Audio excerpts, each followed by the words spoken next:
نعتذر عن تغسيل تارك الصلاة،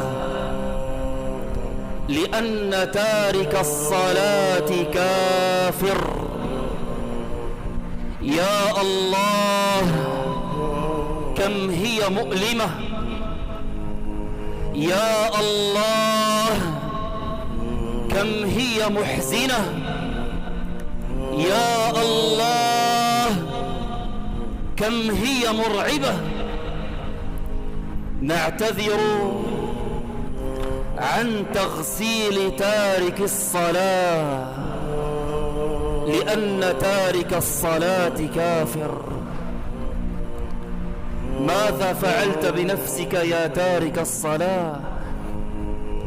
كيف ستعرض على الله؟ ستعرض عليه كافراً